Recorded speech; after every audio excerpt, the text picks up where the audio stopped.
What's going on, IF Warriors? Today we're going to talk about if going to the gym is overrated. Is it overrated for muscle building? Is it overrated for fat loss? Let's go ahead and tackle this question.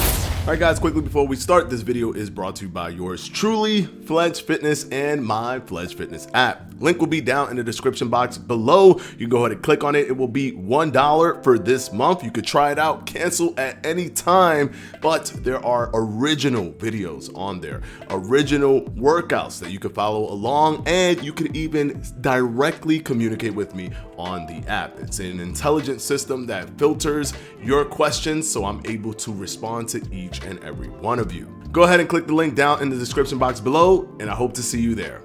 All right, guys, so going to the gym, it really depends. There's a lot of different dynamics that come into play in terms of how overrated going to the gym is. For example, do you have specific equipments at home that make it so you don't really have to go to the gym?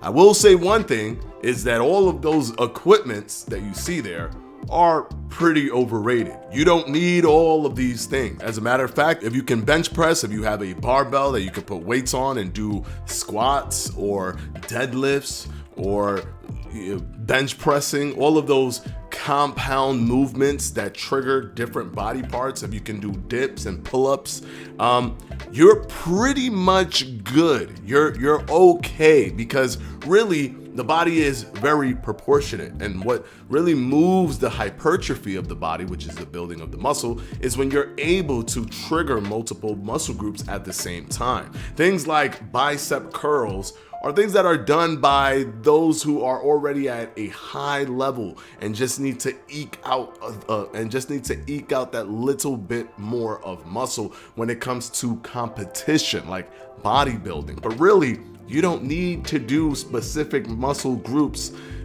on an individual basis. Compound movements are the best, and once you can kind of hit all of those compound movements, regardless if you can do it at home or at the gym, you would be fine. Now, this begs the question, well, what if I just do compound movements like push-ups and pull-ups and dips at home?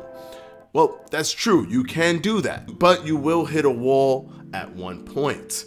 A wall of hypertrophy where you cannot continue to build muscle simply because you are lacking what is called progressive overload. And this is what the gym actually gives you. Now, if you have never worked out or you haven't worked out in months, doing push-ups at home is really good.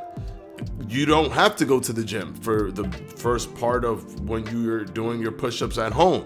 Then you could also kind of elevate your legs on a stand to make the push-ups harder. You could put something on your back to make the push-ups harder. But at a certain point, your body will become used to the amount of weight that you're doing. Could rep to failure, but that doesn't build the muscle fibers the way it would if you had heavier weights. What a gym provides is that ease of use, being able to use progressive overload, fixing your technique, adding more weight. All of those things add progressive overload in a very easy way. And that's the thing with working out at home. Now, if you have a specific body type that you're trying to hit, and working out at home consistently, doing push-ups and pull-ups, get you to that body type that you desire, then the gym isn't needed, because once you get there, even if you can't go any higher, continuing to work out will at least keep or maintain the muscles that you have to a certain degree. Your nutrition is absolutely important. You must ensure that you're getting at least 0.7 grams of protein